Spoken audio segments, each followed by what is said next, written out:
Welcome to Lead Live, a conversation for ministry leaders by ministry leaders. I'm Josh Franks. And I'm Clint Berry, and we're the co-founders of the Lead program. Today on the show, we're joined by Justin Thornton to talk about church multiplication and external culture. Hey leaders, welcome into another edition of Lead Live. My name is Clint Berry, alongside Josh Franks. Welcome to the show today, Josh. How you doing, buddy? Good, man. How are you doing? I'm doing excellent, and I'm excited about our guest today. He's a good friend of ours. Got to see him in some church planting context over the years, and been able to work alongside of him. He, wow. I mean, just the shoe collection and the style, number one, is the benefit of this guy. Number two, he thinks amazingly about church planting and kingdom leadership. But that's what I'm looking forward to in this conversation today with Justin. Me too. Really excited to have him as we talk about what does it mean to understand the external culture, the community that God's called you to make an impact in. Because we all know that churches and church plants don't exist for themselves. They exist to see the kingdom of God advance into the lives and neighborhoods of the community in which God's placed them and called them to. So how do you do that well? How do you communicate the gospel in a way that people understand it and receive it? And that's what we're going to talk about today. So hopefully it will be beneficial to you who are tuning in and joining us today.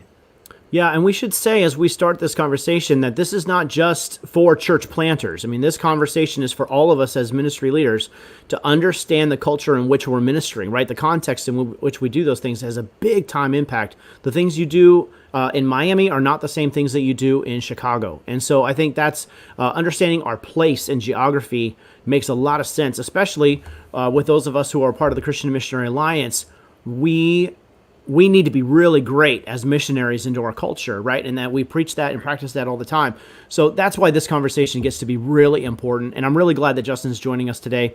So let's bring Justin onto the show. Let's do it. What's up, Jay? How you doing, buddy? What's going on? Today I got my Sperry's on. You talked about my my shoe game. Oh, yeah. What we got? I got some Sperry's on. Nice. The jeans. Nice. Pretty dope. Good to see you guys. Really nice. I appreciate that shoe update. Really nice. Justin, this conversation about external culture, I'm really looking forward to that. But could you first share about your ministry and what you do within the Christian Missionary Alliance? Maybe you share a little bit about your family. That'd be great to kick us into our time with you. Sure. I got a wife and 3 kids, 3, 7, and 9. Got a church planting journey, church planting history when I was 23 years old.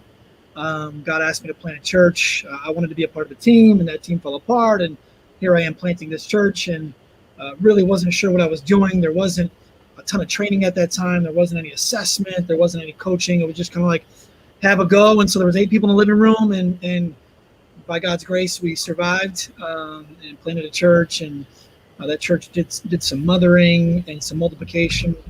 And then God asked us to do it again in a totally different culture. So that was in West Michigan, and then God asked us to do it in Jersey City, and that was obviously like worlds apart, crazy different cultures. And so, if I wasn't a student of culture the first time, I really became a student of culture the second time, because they were polarizingly different cultures, urban context, suburban context, West Michigan, deep red state to New York City culture, which comes along with all of that and all that diversity. And so just love church planting. It's in my bones. It's in my gut.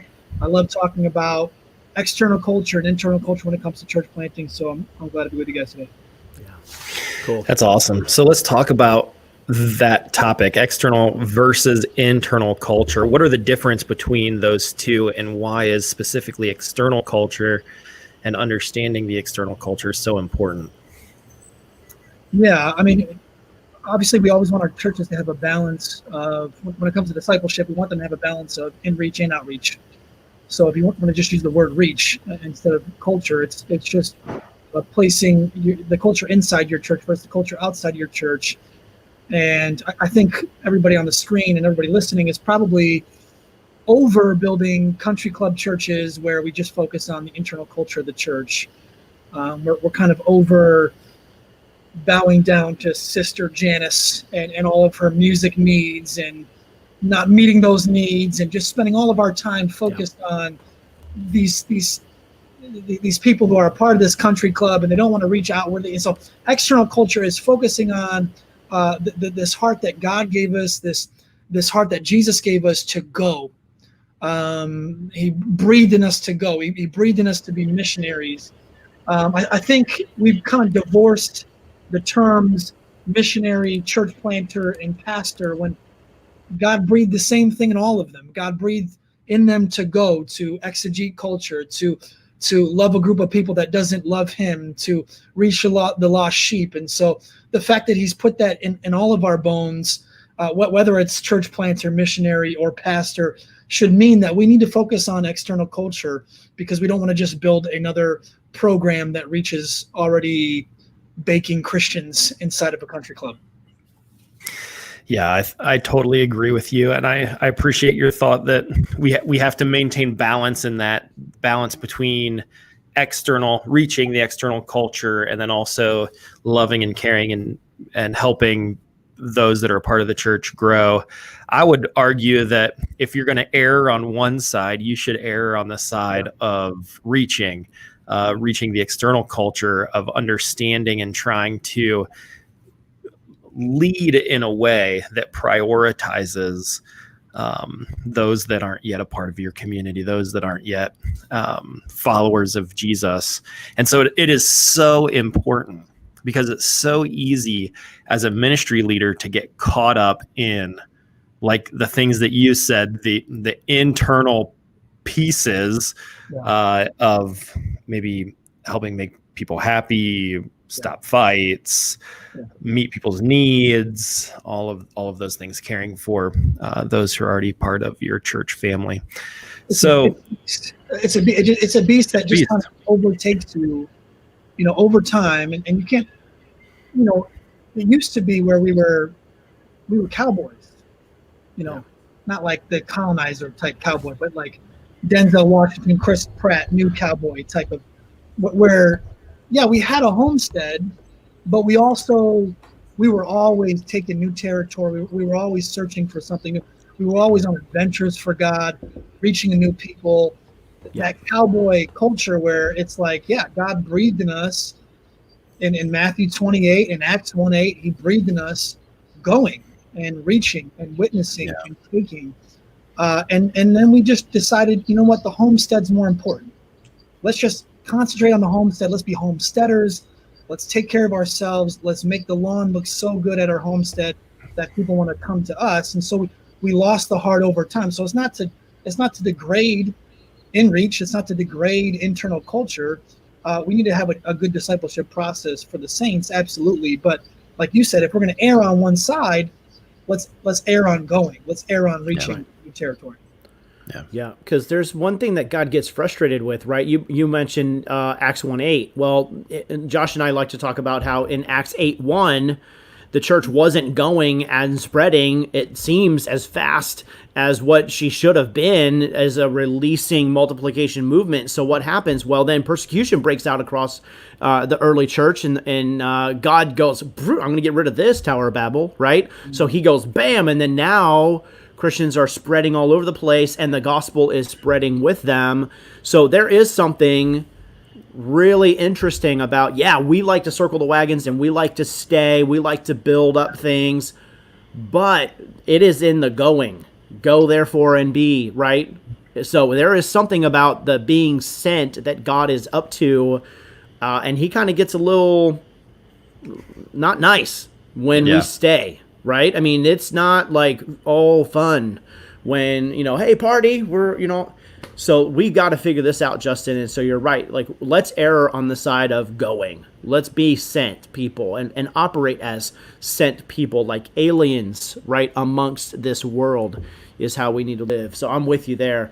So Justin, give us an overview of the posture. How do we need to posture ourselves in order to be effective in learning a culture? Even if we've been a part of this culture for years, how do we look at it with new eyes in order to see it, to serve it? Where would you have us start? What's the posture? And all of what you just said is is the posture. It's we have to take a listening and learning posture. When you love somebody or something, you listen well. Like I'm not this person, so maybe that's why I pick out this person when I see them. But that person who's constantly asking you, they sit down at lunch and they just want to know. And they're just looking into your soul. They're asking those soul-piercing questions. And you make that synonymous with love. Like when you leave that meal, you're like, gosh, that person loved me. And it's because they were exegeting me the whole time. They weren't focused on themselves at all. They were just focused on me and the culture of me. And that we equate that with love. And that's exactly what we need to do when it comes to the culture. We need to exegete it. We need to love it. We need to listen really well. And so I feel like there's kind of 4 categories that we're trying to listen in. One is the language of the culture. We need to hear the language of the culture, exegete the language of the culture, study the language, take notes on the language of the culture. We can really hit some landmines if we don't.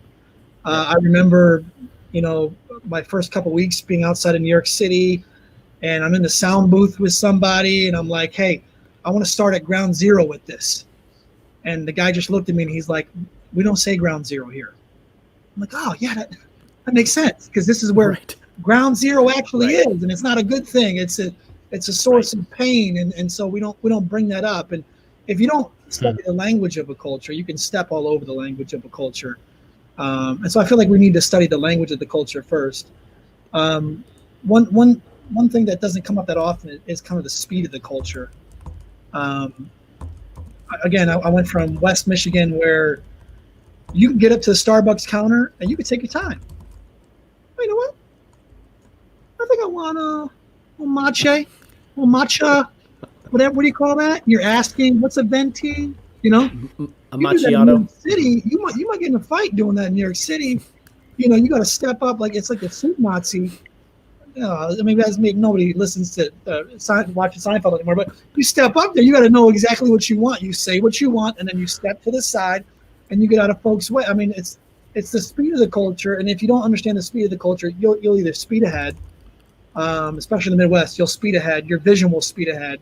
They're like, we're just trying to catch up to this, or you'll be behind, where you're not moving at their pace, and they don't respect that. If you're in an urban culture, a fast-moving culture, a learned culture, they like to move things, and if you're not moving with them, they don't respect you, and so they don't listen to you. And so there's the language of the culture, there's the speed of the culture, there's the value system. Like say you got that culture. I feel like, Josh, you were a part of this culture once, where they got like 50 parades in the summer. Like everything's celebrated. Everything's celebrated. Yeah. A cherry. Let's have a cherry festival. Yeah.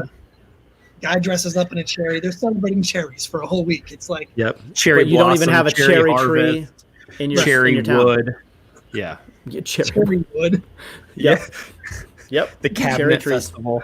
Let's have a parade. Bring your cabinets. I mean, that's a celebration. There's a lot of celebration. So if you're not a culture as a church that celebrates anything, if you're just Debbie Downer church, you don't fit in celebration, and you're not going to reach the external culture. You're just going to reach the internal culture, and no one's going to want to be a part of it. And that's just one example. There's towns that have all sorts of traditions, and I've seen pastors put a major event right in the middle of that tradition. Well, homie, that's the external culture is saying this is a value to us. And so quit your internal culture thing right now and jump in the parade, get a whistle, make a float. I don't know, That's right. On the float. That's right. I did do something where, That's right. You just decide if your culture is outside all summer, then be outside all summer. Praise God. What will happen if you're out with lost people instead of being inside where none of the lost people are? Like, what's going to happen? So there's the value system of the culture, and then there's the idols of the culture. And the other ones are kind of you're figuring out how to float with the cultural stream and preach the gospel at the same time. Where this one is you're on the offense, and you're coming against the idols of the culture, whatever the idols of the culture are. It could be money, it could be segregation, and you're saying, here's how the gospel really speaks against that idol. Here's how the gospel really confronts that idol that the culture has. And obviously you have to do it in a way, in the same way that Paul does in Athens. But Yeah. you have to learn what the idol is before you can speak against the idol. That's good. Wow, great overview. Yeah, language, speed, value system, and idols is what we're learning about. So, where would you guys go in order to learn one or more of these pieces? Like, what are the where are these environments where you're going to rub shoulders with people who know the culture really well? Let's identify the actual locations. Let's be really specific and practical. Where are you guys going to learn these things? Sure.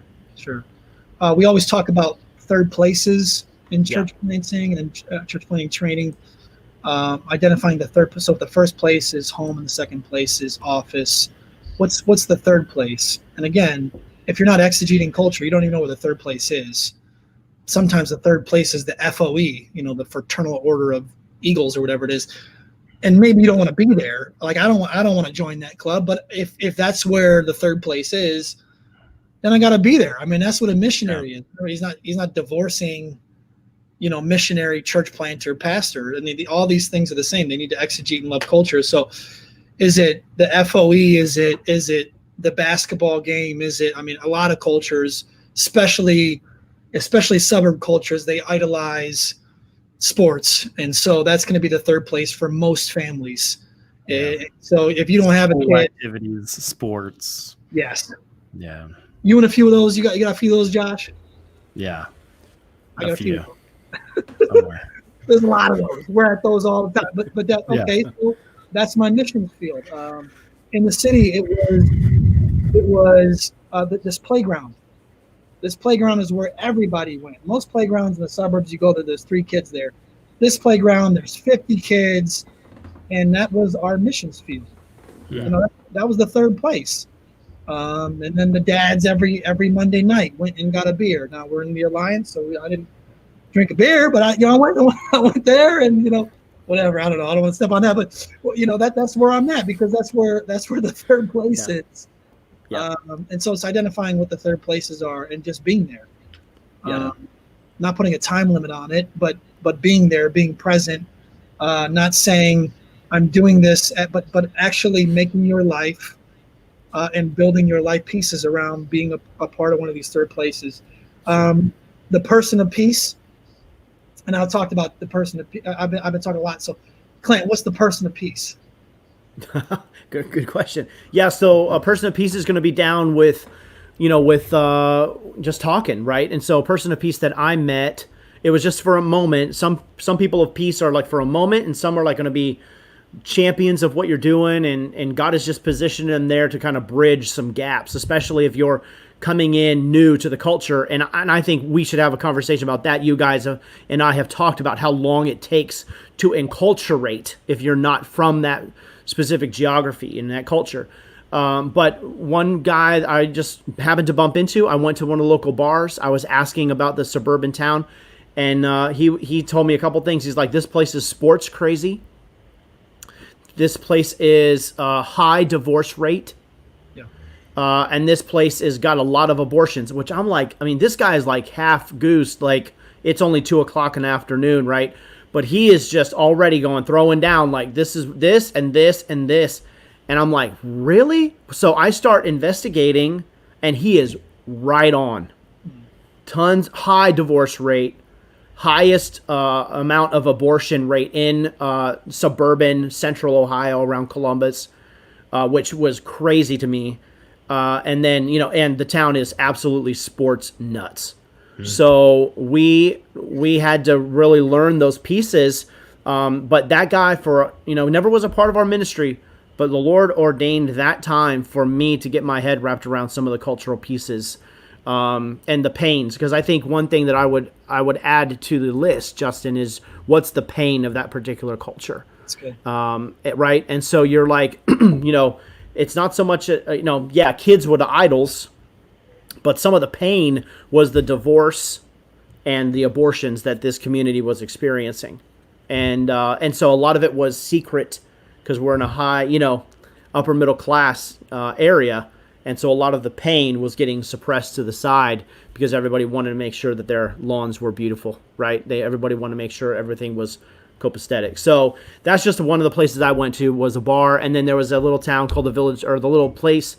Josh, you and I had many a meal there, the Village Crepe. And one of my best friends from Pickerington, we went to this crepe joint, and I ended up coaching baseball with him. And Wayne Moore is just always going to be one of my friends from our time in Pickerington, and just loved coaching with Wayne. And Wayne and I have completely different idea sets and ideals, but he was a person of peace for us, because he was just great to hang out and learn a culture, and to tell me I was wrong all the time. So I really appreciated his friendship, and I think that's one of the things that as you're learning and listening, you learn the language, you learn the speed, you learn the value system, the idols, the pain, and you're really listening deep to that. People around you who are telling those things, they begin to trust you, right? Because they don't trust you until you speak their language. Yeah. So that's what I would say. Josh, I mean, when you were church planting, where were you hanging out, and how were you connecting with people? Yeah, definitely. When I think of a person of peace, I think of somebody who's not only going to give you information, but somebody who's going to give you access. They're going to give you access to that information that may be somewhat hidden, may not be obvious when you run a demographic report, but they're going to give you access to other relationships, to their networks of people that they have, and often a person of peace is going to promote whether they ever embrace. So they're going to promote you. They're going to promote what is happening, what your vision is, whether they ever choose to follow Jesus or not. And one of our church plants, the local bartender was a person of peace, and they constantly were passing out invitations and flyers and things like that about our church plant, because we were in there all the time. We had a guys Bible study in there weekly, and we just built relationships. And she ended up introducing us to all the staff, all the regulars, other people in town. And so a lot of people heard about us through her, just because she had access to more relationships than we could do naturally on our own. And so a person of peace, in my mind, they're giving you access and their endorsement to other people to listen to you. Such a good word. I mean, we had trouble getting access to a neighborhood. We were trying to plant a supportive housing unit there, where we were transitioning people out of prison, and they had to qualify. And once they qualified, we got them really low income housing, and they were in it was a house that we were going to teach Jesus in and help them get back on their feet. But we for the life of us couldn't get in that neighborhood, even though we owned a house there. The neighborhood was so angry with us until I found the person of peace, until I found Grandma Joe. Someone's like, you need to know Grandma Joe. So I got to know Grandma Joe, and Grandma Joe told everybody, shush. So everybody shush, let this happen. These people are good. They're going to serve the neighborhood. They're going to care for the neighborhood. And the neighborhood was like, okay, well, shush, because Grandma Joe says so, right? So if you want access into a neighborhood, speaking of bartender, I'm trying to rent a place in Jersey City. My wife and I go into this bar. We buy a Snapple. She's hot. I'm like, hey man, what do you guys think of that apartment complex over there? He's like, we hate it. It took away all the neighborhood's parking. I'm like, well, we don't even need to see the place. Because he gave us access, and he gave us information, and he gave us, and by the way, this is all ethnographic research, which is the more important research when you're trying to exegete. And I don't know if you're going there next. I'm just going to go there anyway. I'm just going to hijack this whole thing. Hope you're okay with that. I mean, that's why I put it back on you.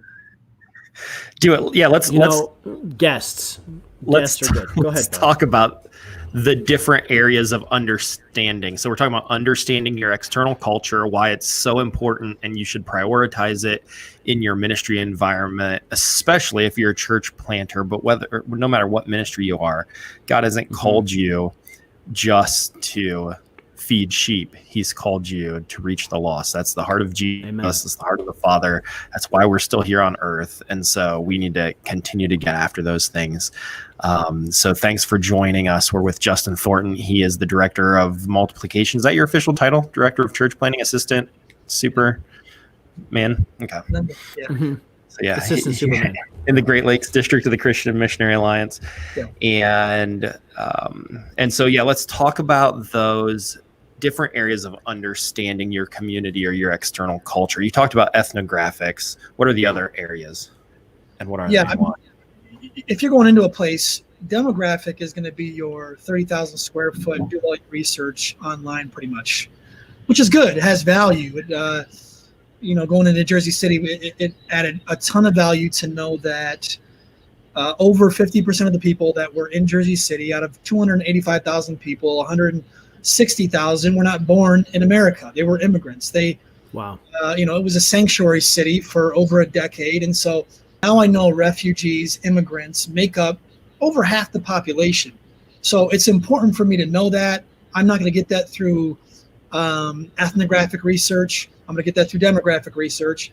And that means my reaching external culture, I better be a part of something that has to do with refugees and immigrants, right? Yep. I'm in Toledo, Ohio right now, and Toledo, Ohio is one of the hotbeds, I don't know why, for human trafficking. So if I'm planting a church here, I got to be a part of it.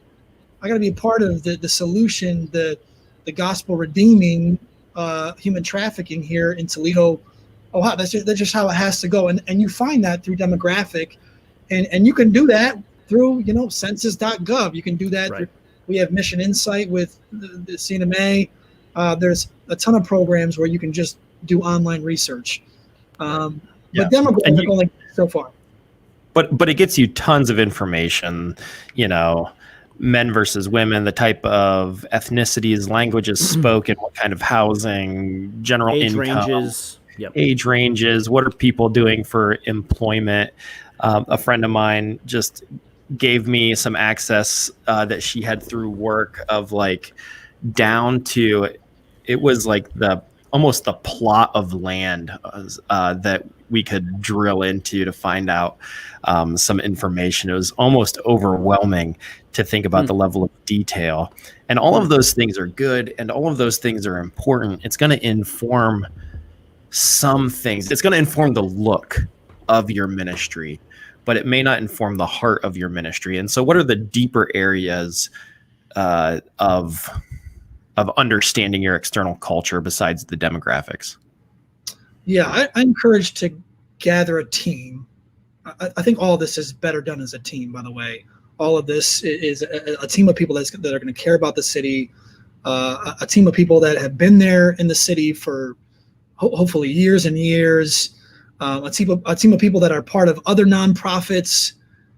Goodness, we don't need to invent all this. I mean, if there are people that have been faithful in that city for 4 decades and they're a nonprofit, but maybe you have one little thing that you don't like about the nonprofit, let's get over the little thing, because those people have been faithful. The Holy Spirit's been using them.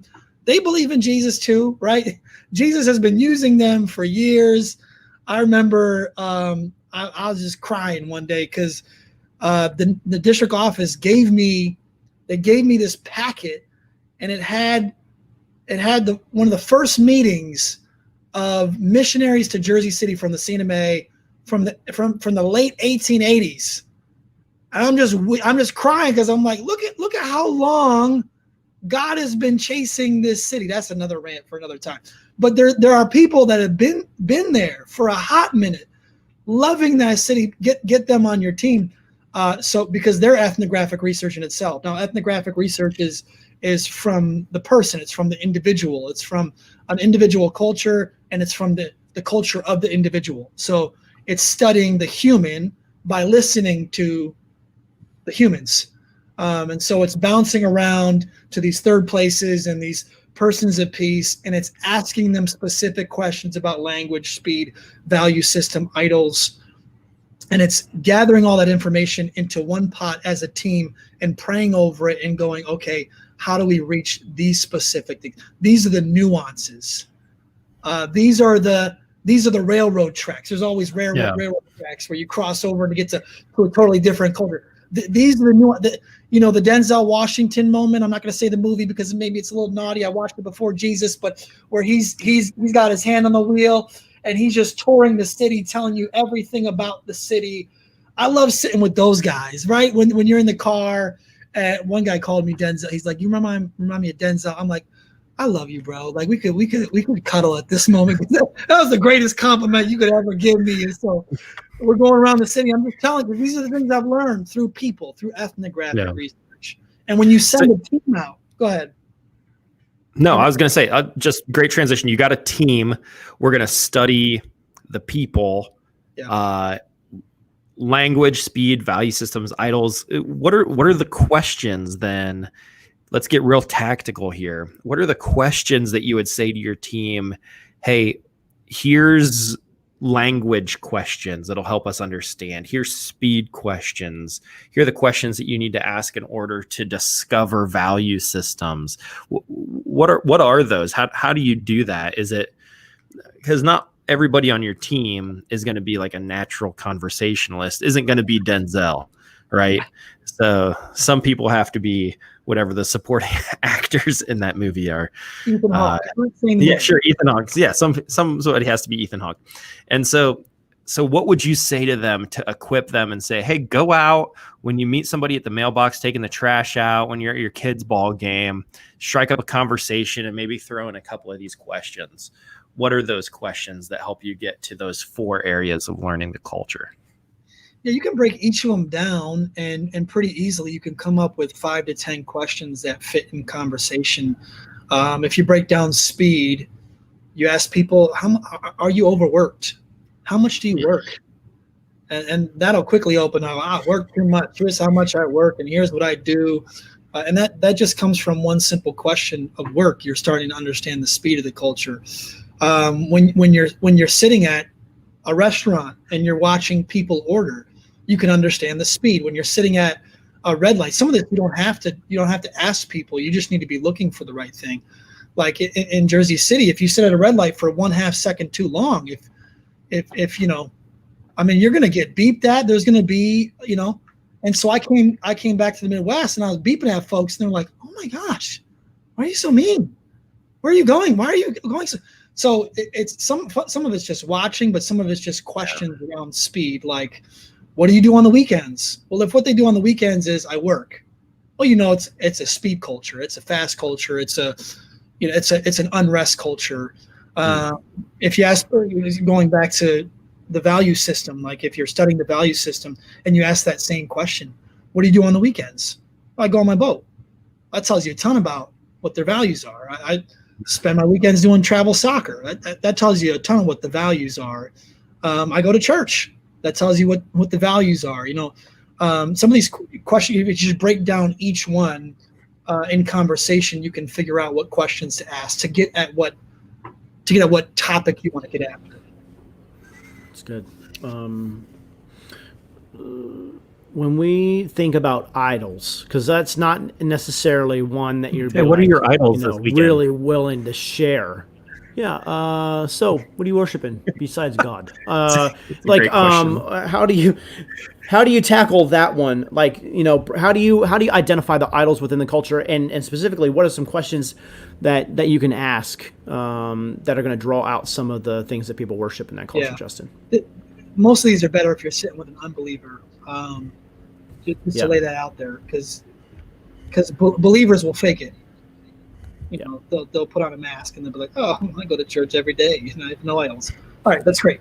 So, but if you sit down with an unbeliever and you're just asking them, why don't you go to church? What's more important to you than going to church? What would be helpful if a church came into this neighborhood? What would be helpful? How would you feel loved? Because that will open up the spiritual conversation, which then opens up the idols of the culture. Then it opens up to, well, here's why I don't go to church, and they're going to tell you what they're worshiping. They'll tell you right there in that moment what they're worshiping, and so it's really just about targeting. It's kind of deconstructing backwards how they want to be served, what they value about the city. That's another good question, by the way, is what do you love about this city? Yeah, that's good. What do you hate about this city? Good question. Back to your questions. What brings you pain? What brings you ailment? What feels unjust about this city? That then opens up questions of idols. It opens up questions of value. All those questions get in there. Yeah, there's we were as a team. I think our colleagues, Josh and my colleagues, Brad and TJ. I was out. We went to have a burger as a part of being on a lead retreat. And so when we went out, Brad was like, "Man, what's the hardest?" Because we were talking to the owner of the bar in town. We're like, "What's the hardest part about having doing a startup bar here in town?" I was like, "It's the people," and he was like, "Dude, no joke. It is the people here," and then he went on a 10-minute explanation of how hard it was to start up a business in this town and how the people are this. And I mean, he just started laying it out, like how finicky things are here. And that was so easy to get into that conversation, but it was a great question. What was the hardest thing to do as you started the company here, the business here? And that unveils, they will just go on and on and on and on, because that was so personal to him. And he's been working like a dog for the last 4 years trying to get this business up off the ground. But it let us know, it confirmed what I knew from living here. But it would be a great question to ask anybody, what was the hardest part of living here, man? And they will unload, because rarely do you hear that question come about. What's the hardest part of living here? So I think that could be a great question to use to really uncover some of those idols and some of those pain points, the chokehold that the culture's in, for sure. Because another one that would come up in my community would be drug abuse. That would be another pain point and a place to minister here. This is good. Keep going here.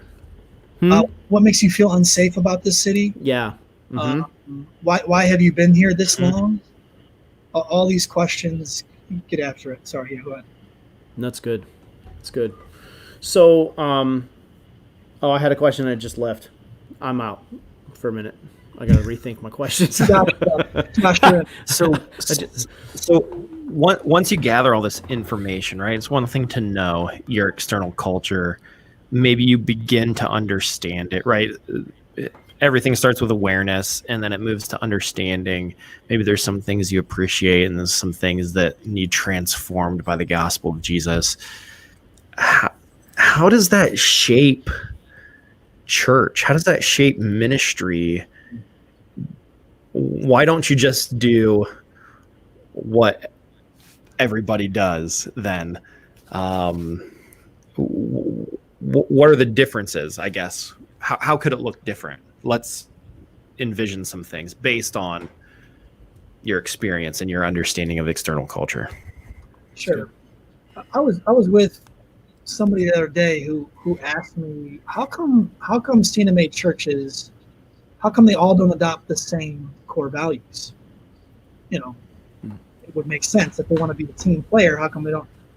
And I didn't say this because I don't want to get in an argument, but I'm thinking to myself, your core values can be so specific to culture. They can be where the gospel meets culture, and they should be where the gospel meets culture, because boy does God want to redeem the lost in that city, and boy does he know the language in that city. He knows the speed of the culture. He knows all of that. And so let's take the immigration example from Jersey City. That needs to work its way into our fabric. If that's over 50% of the people, let me ask, if we look at the scriptures, is Jesus passionate about his people, his lost people, his sojourners, the people that don't feel like they have a home? Is he passionate about them finding home? Of course he is. He loves the orphans. He loves the people who are marginalized on the edge of society. And so that needs to be a part of the fabric of our church. So a core value needs to be to find home. That everybody can look for. We're going to make sure they find home, not just with our church, not just with our people, but with but with Jesus. They're gonna be a son and daughter of Jesus Christ. And the way to do that is to not build some sort of scratchy home, some sort of that place that you walk into and the couches have a bunch of plastic all over it, and it's just, oh, I don't even want to sit down here. I feel like I'm stepping on everybody's toes here. Well, no, we need to build something that is loose and welcoming, and our hospitality team needs to be absolutely on point. And we need to be at teaching English as a second language night, and we need to let them know that we're the ones who are going to help them when they get into the city for the first time. We're going to find them a dang couch. Yeah. And we're going to find a refrigerator that works for them. And we're going to be the ones that help them find home, because it doesn't need to just be something that we learn about external culture. It needs to be something that goes from external culture through the filter of the gospel, through the filter of the Bible. What is the value of Jesus? How do those two things meet? And how can they work their way into everyday life of our church? Yeah, that's good. Go ahead, Josh. Go ahead. No, go ahead. Well, I was just going to say, like, when we were planting on the east side of Columbus, every single person that we connected to our church had experienced divorce. Every single one. There was not a family unit who had not been disrupted by divorce. And so I'm looking around going, well, eldering could be hard if that's a prereq. You know what I mean? Like, it is so pervasive, right, in this piece of Central Ohio, that it's like every single one is, so what do we got to do for divorce? And what do we got to do to create this culture that's going to help blended families? Because every single one had or will have a blended family. Everyone. And so we had to figure that one out as well. And so these are the types of things, just in a different way. It might not be, that all the immigrants are coming. It wouldn't be to my community now that I live in rural Ohio. But it was not that way either in suburban Ohio. It was, divorce rate was through the roof. So how are we going to do this? And how are we going to do this in a way that is going to help mend, right, this pain that each one of them had experienced? And how do we really say to them, listen, we love you more. And it doesn't matter about your past or your present or your future. We love you the way you are. And we see you as a whole person, not as a divorced person, right? Yeah. We see you as a whole person. So, but these are the types of things that as you get into core value and as you get into external, things that are happening around you, these things impact the ministry that you all have. We were starting to put the pieces together of what does post-abortive care look like for the church? Instead of holding the sign that says abortion's wrong, like, listen, our whole community knows abortion's wrong. Like, they've all experienced that pain, but what does it look like to help them mend? And especially the males, how do you help the males mend from that? Because they've been through trauma as well, but they're all pushing it to the side. That's why drug abuse is so high. One of the major reasons why drug and alcohol abuse were really, really high in that sector of the city. So those types of things play. External culture plays into the ministry of the church, which you guys have experienced as well. So Josh, move us forward. Well, I really appreciate this conversation. Understanding the community and the external culture God has called you to reach. It is not only about the tactics. It's not only about what you do. We're talking about how it informs the core values, how you do things. There's some things that are universal to the church, like all churches should be doing certain things: evangelism, discipleship, prayer, worship, preaching the gospel, all of those things. But understanding the people that God has put you around to reach will shape how you do those things. That's right. How those look based on your core values. So I was overseas in a country that highly valued, the country universally, not just Christians, but universally the country valued authoritarian leadership, like from the tippy top of the government all the way down. Authoritarian leadership was highly valued. People felt unsafe with a non-authoritarian leader. And so the church wrestled, should we embrace this value, or does the Bible speak something other than that? Because many churches had embraced the lead pastor was the dude. He was the honcho. He was the guy, and he just told you what to do, and you did it, because that was not just a church culture. That was throughout the entire country. And so the church chose to take a stand and said, biblically, we see that servant leadership, not authoritarian leadership, is the value that we're embracing. And we're going to be unique and stand against culture because that's what God's leading us into. And so how we lead is going to be affected by the external culture, because we want to proclaim this kind of newness and love to the community that God has called us to serve. But I think it's so easy for churches, especially you who are ministering in established churches, and things have become plateaued, have become sterile. I appreciate Justin saying you got to find the people in your community that have been there for a really long time, love the community, know the community. The reality is some of you have people in your churches that have been in the community for a really long time, but they've missed out on understanding and loving the community. They use phrases like those people and the people that live over there and them and all of those things. And you've got to learn to lead a shift that says, no, it's not about us and them. It's about God has called us to reach our community. And so how do we do that in the best possible way? And we get so scared of that. Because then we're gonna abandon and it's not just comfort. It's not just we're gonna abandon what's comfortable.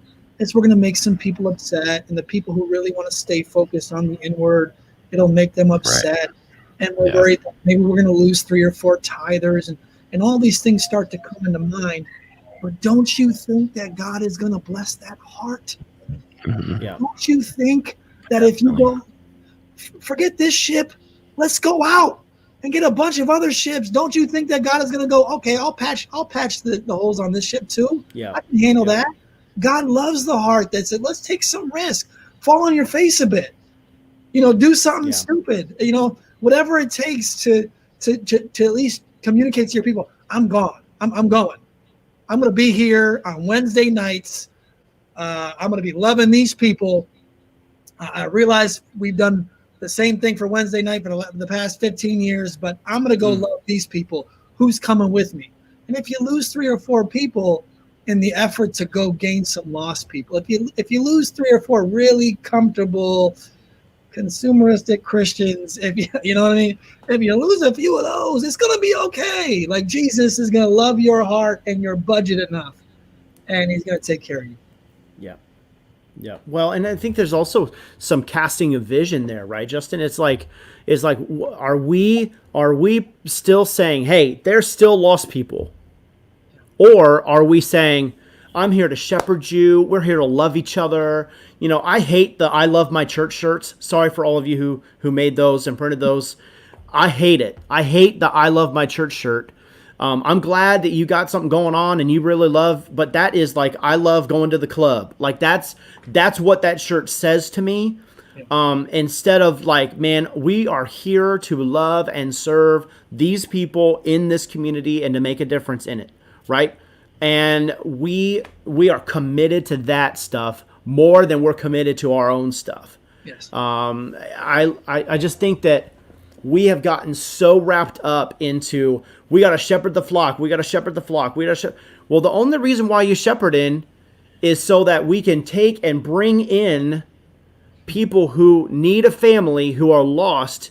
But are we casting vision for this? That God has us on a mission and a purpose, and that this is worth literally dying for, because that's what Jesus came to do for us, is that he came to die for us, right? So are we willing to put ourselves up on that line and saying, no, I'm willing to die for this. Like, I'm not really willing to die for you to get fat and happy, but I am willing to throw myself off a cliff for that one who's hanging on the edge. Like, I think that's That's what we as ministry leaders need to continually propel forward. And there's no vision, in my opinion, there's not much vision being cast and proclaimed that lost people still matter to God and he wants them found.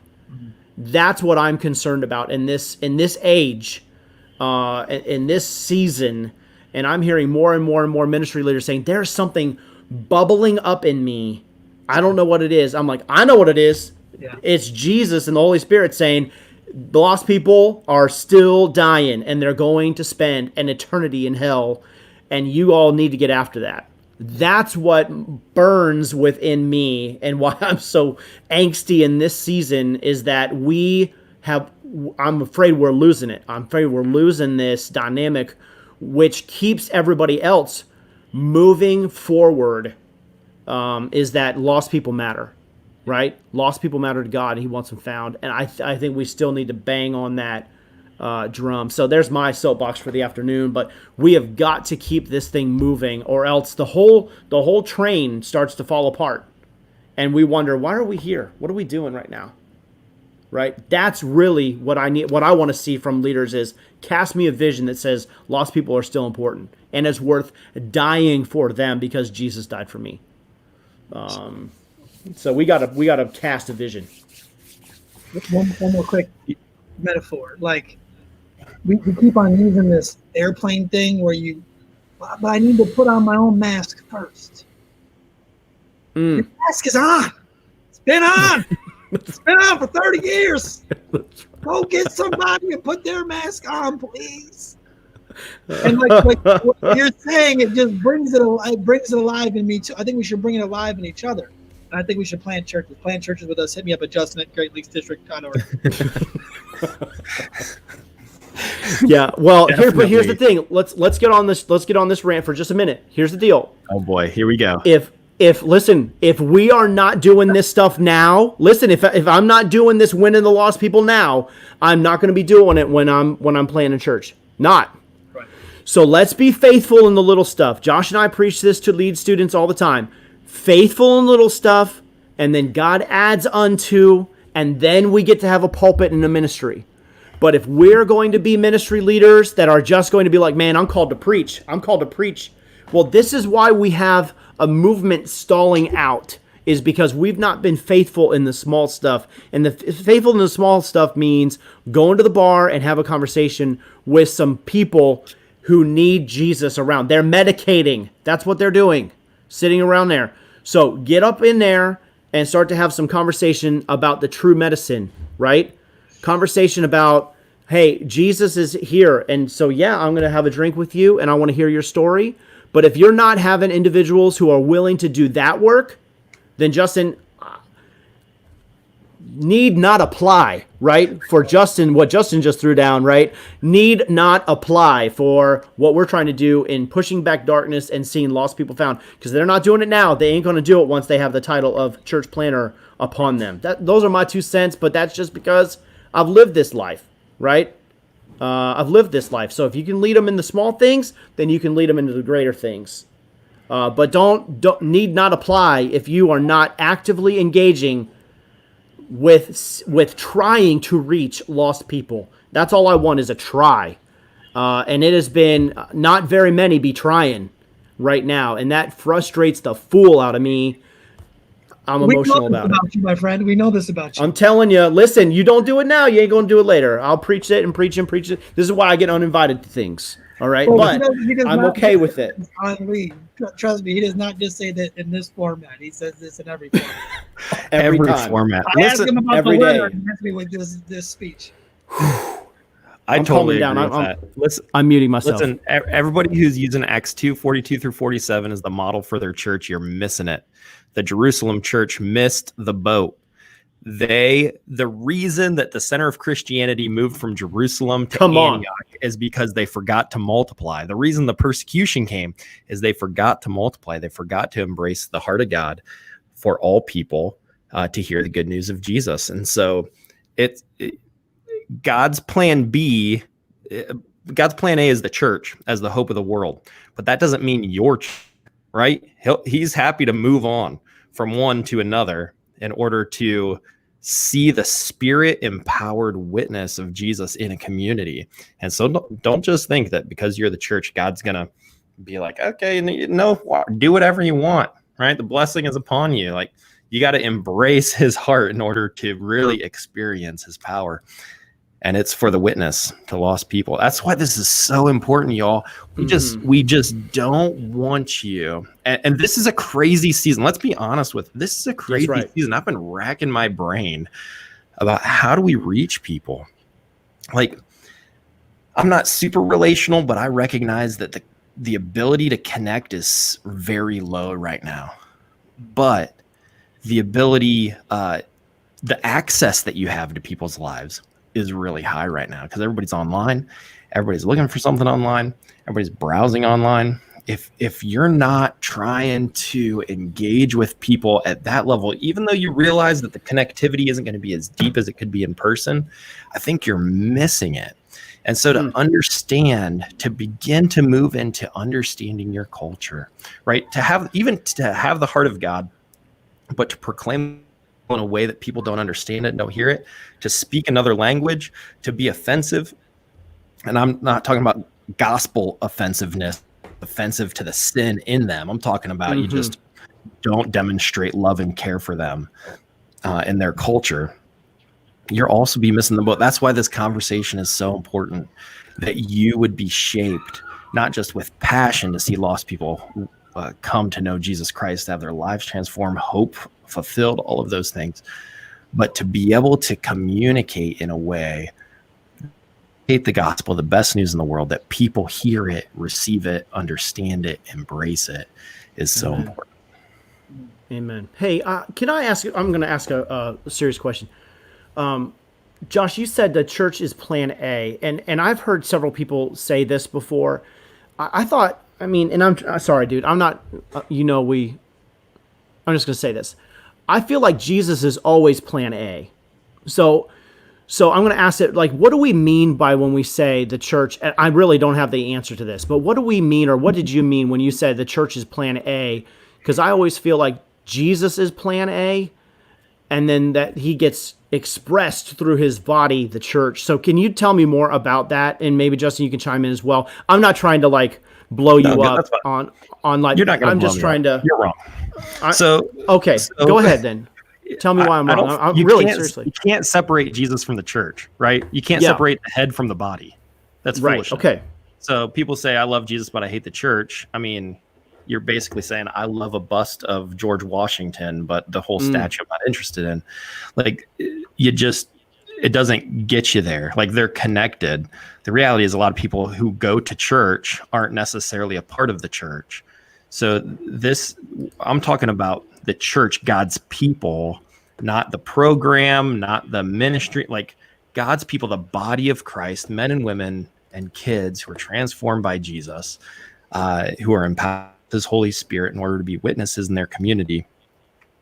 That is the method that God uses to bring the good news of Jesus to the hands and feet, to point to the head, right? The blessing, the service, the care, the meeting of needs, all of those things, all you have to do is look up to see the head when you're experiencing the hands. So as long as the hands continually point to the head and don't just say, hey, come be a part of the body, and that's it is to be part of our community. No, you need to be transformed by Jesus, but there is a sense of relationship and belonging, mission, all of those things that the body of Jesus Christ is supposed to represent on this world. That's good. Okay. I accept that answer. Me too. Because I really feel like people be divorcing, like they're just like, oh man, the church. It's their hands is what I hear them saying is, no, man, it's just the work that we do, the hands of Christ. That's really what we're all about. And I'm not loving that. I would love to exalt the head, Jesus, in the church. Justin, what would you add to my to answer the question? What would you add there? Yeah, I don't think God could have used any more extreme examples than body and bride. I mean, I think he's probably up there going, did you want me to pick anything more extreme than my own body and my bride? to exemplify what my plan was and what my purpose was, and how I was going to use that plan and purpose to save the world. So I think Josh really covered it on an albeit somewhat angry rant, but it was a good angry rant. It was good, and I think he nailed it. Nailed it. So, usually by now we've really invited questions. We've put a couple times up, hey, we want to engage with you. Throw your questions on. If there are any questions, you can throw those in the comments. But we are it's been a really fast hour of conversation. I could go for another half hour at least. I'm not sure our audience would, but I could personally because I enjoy this conversation. What else, guys, are we needing to touch on as we wait for some comments to come in and some questions about external culture? What do we need to say here in these moments together as we encourage one another in this way? What do we need to say about external culture? Yeah, my heart would be to not divorce the terms pastor, missionary, and church planter. I feel like they're the same art, different expressions, but they have the same exact mandates, which is to go, exegete, enculturate, love, change the world. None of them are meant to be a homestead. So none of them are meant to just go, okay, you've arrived, relax, and inward. And we've kind of divorced all those terms. As the missionary, man, they go, and they probably go to Africa.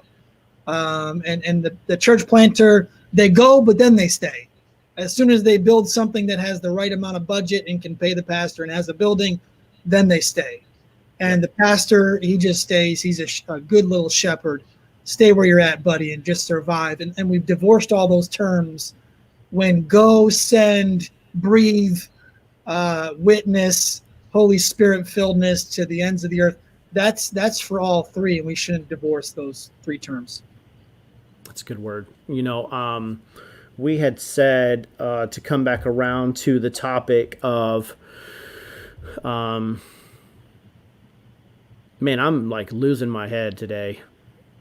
I'm so fired up about this conversation. Like you say things like, "Oh, I want to capture that," and there's like squirrel is happening to me. And I lose you for about 20 minutes. Yeah, sorry. I'd like blank out after having a junior moment. But no, I think we wanted to. What are we talking about? It was so good. Pastor, reaching people. Reaching people. External culture. Thank you. I just need to smash my head on something. It'll come back after that. Enculturation. That's where we. Thank you.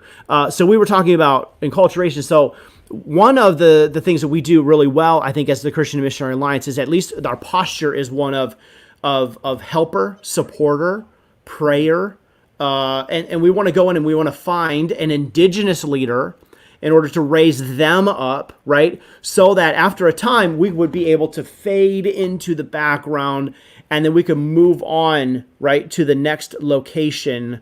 But I think what I have found is like it takes a long time to enculturate, right, into that to be the location I'm in. I'm never going to be from here. The location, the rural community I'm in, I'm never going to be from here. My kids might have a shot at being from here, but they would have to stay here the rest of their lives and then have children here. Then their kids would be from here. But really, I'm out. I'm always going to be an outsider. But what is happening here, though, is we don't have, as church planter, pastor, missionary, here in the States, we don't have like an idea of raising up an indigenous person from that culture to take on the ministry and to become the leadership of the ministry. I do think, Justin, there are lots of times when we plant and we stay. Instead of planting, raising up, and then say, man, you've got this, and like moving on to the next so that you could maybe repeat. But I don't know, what do you guys think? Is that model dead? Is that the way we should be doing it? When we think about just from an external culture sort of idea, or Justin, is it more like, man, no, like there's missionary, planter, shepherd, and you don't know what God's going to do. So what does that posture look like when we're talking about enculturation and raising up indigenous people to go about ministry in their own community, in their backyard? What do you guys think about that in terms of external culture?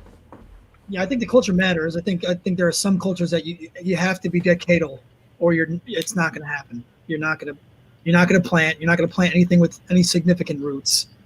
And then there's cultures where you can be there for 5-6 years, raise up, and then bounce. And I hope that's still alive, because that's what I did twice.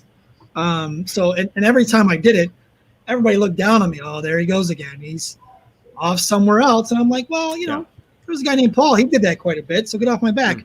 The point is that it can be both. Yeah. Do you have a plan to raise up? And how long do your missionary census take?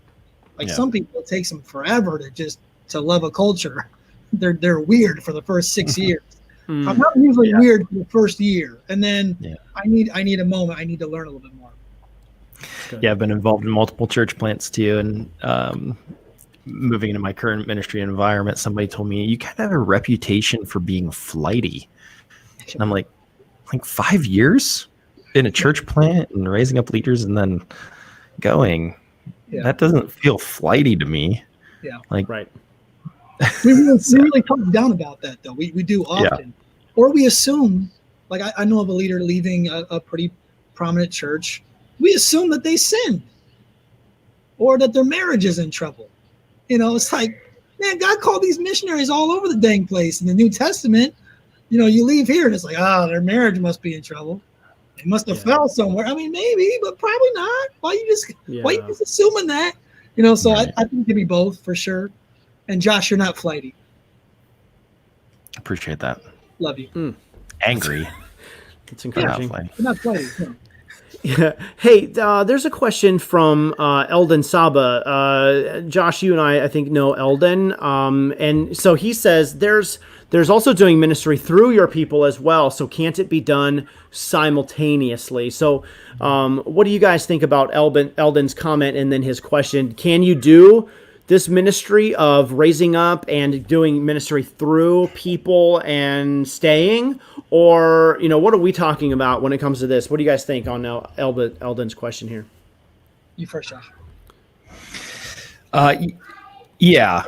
If I understand your question correctly, Eldon, I think you're right. I mean, the work, it is God's gift of grace to the church to give leaders.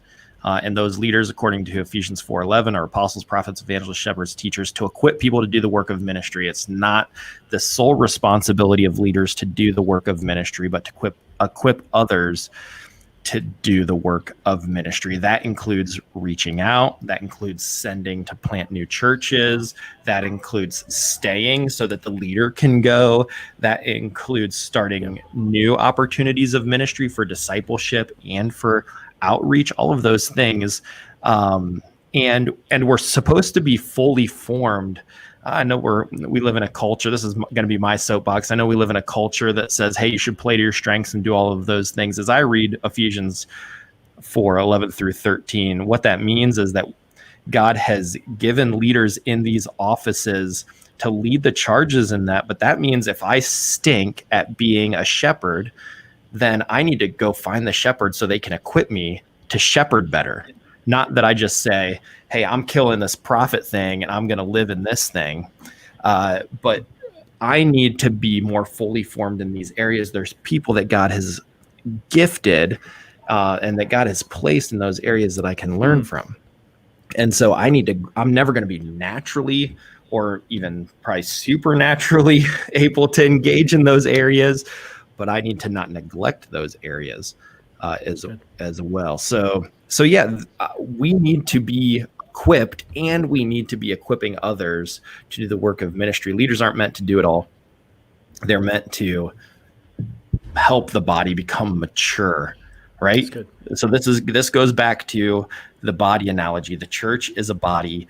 You don't want parts of it to become 30 years mature and parts of it to still look like a 2-year-old. That would be a weird looking body. And so leaders help the body mature together in all of those areas. That's good. That reach internally and externally. That really reminded me of middle school when I just didn't have hair on my legs. Like it was shocking. Yeah. Just, when was I going to get hair on my legs for gym class? When? Right. It's Baby typical, legs, gorilla arms. You're like, boom. Yeah. No, it's a great question. And because our job is to assess, coach, train, support leaders, we tend to get focused on leaders, but we also talk in the central region a lot about the utilization. I think we can change the word to empowering, the empowerment of the ordinary. That we're talking about terms of church planter, pastor, missionary. Well, everybody is a missionary to their culture. Again, this is best done in teams. This is best done understanding the balance of a team, utilizing everybody on the team, and doing ministry through the people where it's a healthy body. All the pieces are functioning together. And I think Josh covered the rest pretty well. Yeah, absolutely. I think we also think a little bit, and this is a little bit of protectionism, right? Yeah. What if somebody starts coming to the church, I begin to pour into them, and maybe they do it better than me, right? And so, they are a better preacher than I am. They're a better administrator than I am. They're a better shepherd than I am. They're a better dreamer than I am. They're a better vision caster than I am. So that sort of protectionism is a protection of me as the leader. But man, when you find people who are better than you, the issue, in my opinion, is release. Raise them up, trust them, release them, get them going. And so I think for me, doing ministry through people, sure, yep, you can do that, absolutely. Release them, empower them, get them moving, and trust them. Trust them is how I would respond to that as well. So I think when we start talking about this external culture bit, Justin, I really appreciated your teaching as a part of the church multiplication training that we're developing as a part of the LEAD program for our students, and then also will be put together as a package for other churches and ministries, is that we desire each church to be a replicating center and a moving center, and that we would groom leaders within, and we would launch them out. Yes, absolutely. And that we would be able to equip and release this fivefold ministry as a part of the church, right? And so, man, we appreciated your teaching in that. It was all these teachings were quick, to the point. I mean, get in it, get out of it sort of teachings. But Justin, I appreciate this follow-up and just the conversation. Appreciate your ministry, appreciate your friendship so much, man. And what you bring to the kingdom is really, it's amazing, dude. So thank you. Keep up the good work for the Great Lakes District and what God is doing there. Pretty cool. Love you guys. Love ministry with you. Man, it's a pleasure to be a part of what God is doing. Josh, final thoughts, bro. Wrap us up here today. Oh, man, I don't know if I have a final thought. Yeah, I guess here's what I would say. Acts 17, you should read it, study it, memorize it. God has put you where you are. He's ordained times and boundaries for people on purpose, for the singular purpose that others would perhaps reach out, grope, and find God because he's not far. Wherever you're at, wherever God has put you, whoever are the lost people around you, it's not an accident. You think you found the best house for your budget, and God was ordaining all of that and leading you there because there's people that live around you in your apartment, in your home, whatever the case may be. The people that you used to share a cubicle with and now you share a Zoom window with, all of those things, God has done that with intentionality for a singular purpose, so that you would shine as a light in their darkness and that they would see Jesus through the work that he's doing in your life. And so don't feel like you got to find this. Like, God's done it. The question is, are you going to choose to partner with him in what he's doing? So go for it.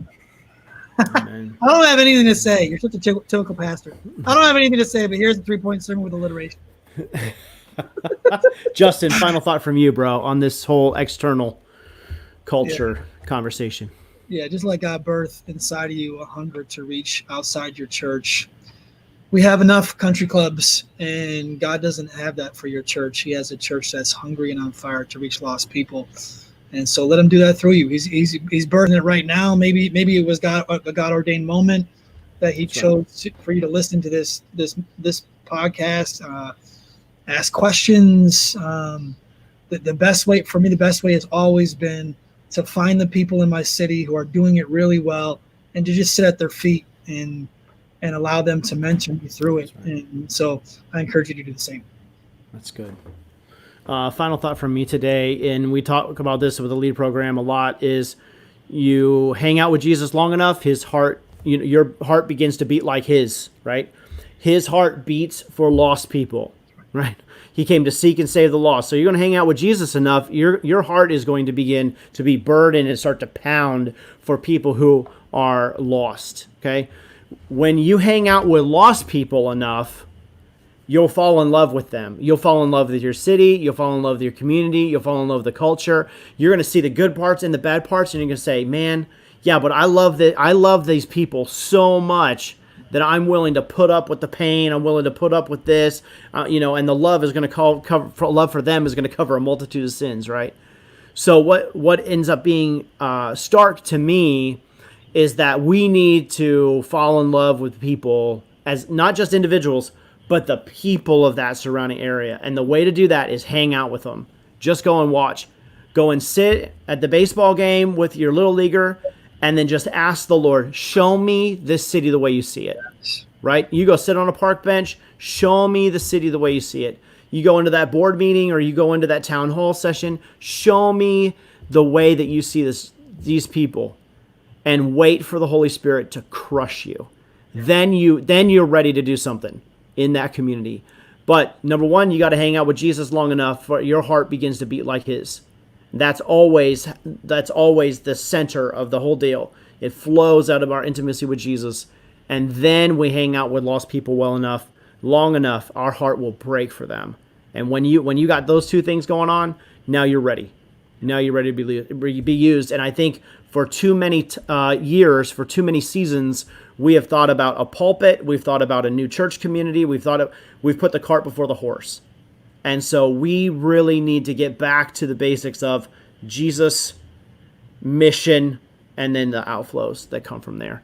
Those are my final thoughts for the day. Josh, Justin, thank you so much for this conversation today. It could go on for another week and a half, and I don't think we would run out of things to say, but we will for the sake of the podcast and your ears as listeners.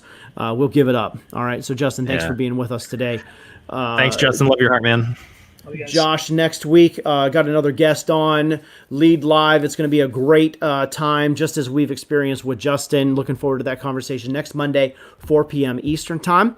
And Justin, what a great conversation with him today. Good night. So good. So fun. Hey, so leaders, until next week, lead on. We'll talk to you soon.